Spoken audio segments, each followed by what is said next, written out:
shift toward the general election, even as Hillary Clinton maintains her last stand. Joining me now, former Senator Tom Daschle, Barack Obama's national campaign co-chair. Thanks so much for joining us. Senator, I see you're on the Hill, so what's your latest hunt for uncommitted superdelegates turning up? Well, Andrew, we feel very good about things. We're within about 30 now of where we need to be for getting beyond the majority, and I think we're going to do that confidently next week. We've had great luck with superdelegates over the course of the last couple of weeks, as you know. We think we're going to do well on Tuesday and on Saturday, and we'll go from there. Do you think that the senator will be prepared on Tuesday night to announce that he's gone over the top?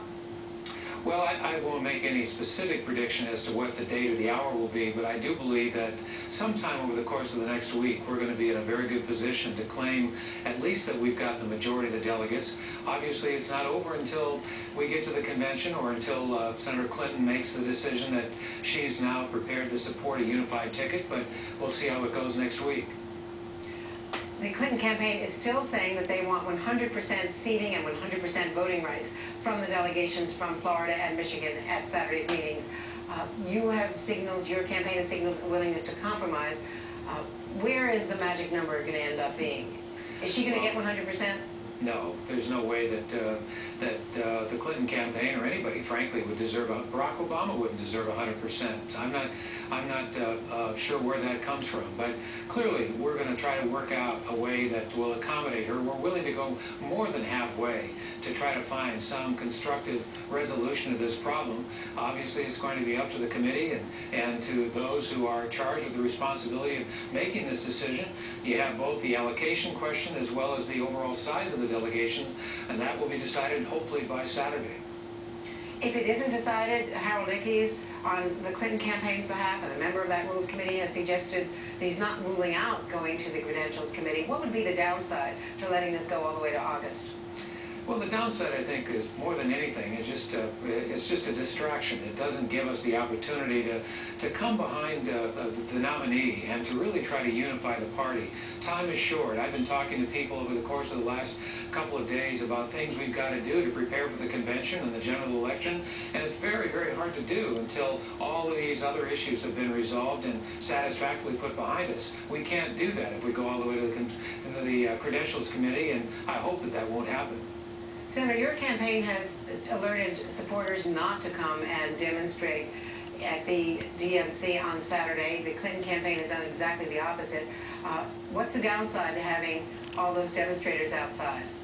Well, I think the downside is the visual. You've got Clinton and Obama supporters who are potentially in confrontation and or at least at odds with each other, and that visual doesn't help anybody. So we don't see any advantage to doing that. We respect the responsibilities of the committee and of the DNC to make this decision in concert with the states, both Michigan and Florida.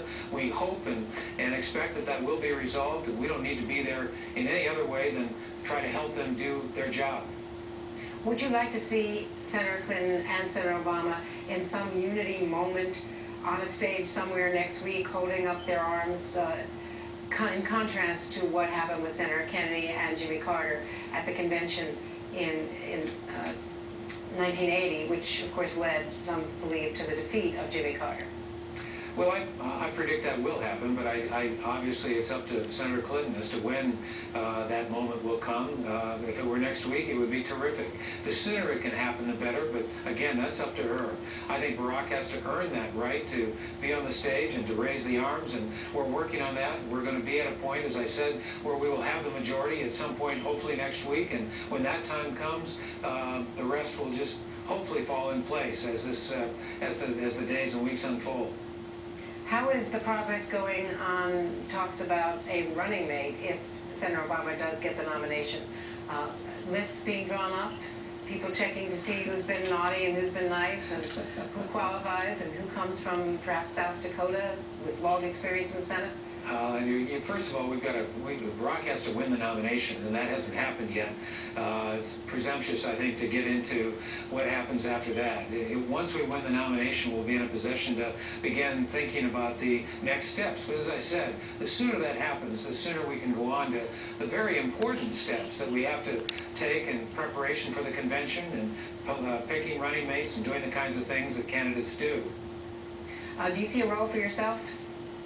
Well, What role do you see for I yourself? like the role I've got right now, talking to you and doing things like this. I've enjoyed campaigning with Senator Obama and getting out and working with the campaign in various ways. It's been a real exciting opportunity for me. I've enjoyed that a great deal, and I expect that role will continue in some fashion over the course of the next several months. Senator McCain has made a big deal out of the fact that Senator Obama has not been to Iraq in 2 years. Why hasn't he been to Iraq in 2 years?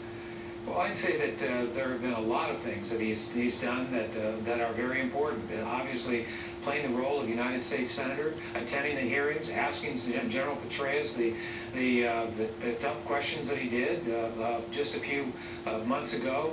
You know, this is not something for which he's preoccupied. Barack Obama does not believe in photo ops. He doesn't believe in taking trips just for the sake of taking a trip. But he has acknowledged that he acknowledged to the New York Times that he is thinking about a trip to Iraq or a trip overseas.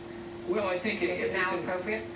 I think that there'll come a time when it would be appropriate, and he has to make that decision. But clearly, I think that as I travel abroad, and I'm really amazed at the degree to which Barack Obama already has won the respect and admiration of people all over the world, foreign leaders with whom I've talked just in the last few weeks. So I think he's really off to a very strong start with regard to his reputation and the kind of credibility that he'll take when he takes those foreign trips. But the time has to be right, and they ought to be substantive and not just another photo opportunity.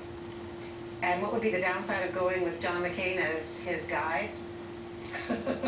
Well, I don't think Barack Obama needs a guide from anyone, especially John McCain. You know, we don't need another term of the Bush administration. We don't need an advocate who is just a complete advocate of the Bush policy with regard to Iraq. That's how we got into the mess we're in right now, spending $1 trillion and now over a period of time longer than World War II. We don't need that. What we need is a change in direction. That's what Barack Obama offers, and I think you're going to see that continually as he talks about his foreign policy obligations and priorities over the course of the next several weeks. And Senator, before I let you go, who's going to win your home state of South Dakota on Tuesday? Well, Andrew, we know it's going to be a competitive race, but I feel very good about our position and the tremendous support that I've already seen for myself as I travel South Dakota. I think we're going to do just fine. Thanks very much. Tom Daschle, former Majority Leader, Senator from South Dakota, and co-chair of the Obama campaign. And coming up in the next